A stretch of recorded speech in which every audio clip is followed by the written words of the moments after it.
กับฉันก็บอกว่ามันนานแล้วที่เธอได้จากลาฉันควรจะรับมันรับความเป็นจริงสักทีเพราะมันผ่านมันเนิ่นนานจนป่านนี้กี่คนที่เขาคอยเตือนมันอาจจะดูนานแล้วและใครๆก็บอกอย่างนั้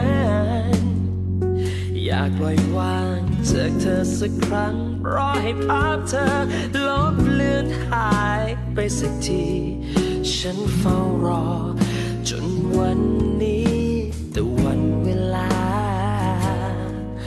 รักษาไม่เคยจะหาย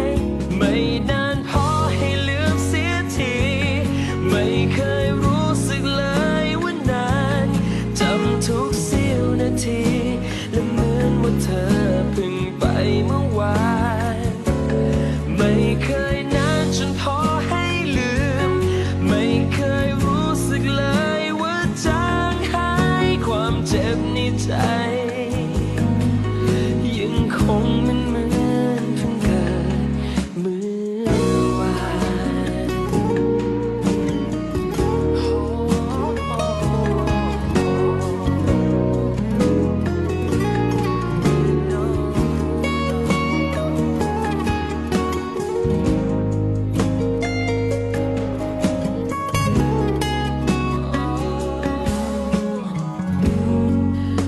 ก็ผ่านมาขนาดนี้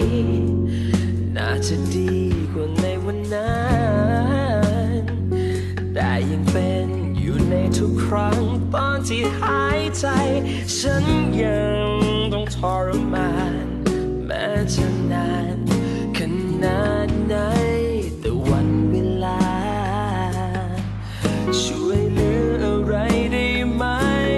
ไม่นานพอให้ลืมเสียทีไม่เคยรู้สึกเลยว่านานจำทุกเสี้ยวนาทีและเหมือนว่าเธอเพิ่งไปเมื่อวานไม่เคยนานจนพอให้ลืมไม่เคยรู้สึกเลยว่าจางหายความเจ็บในใจ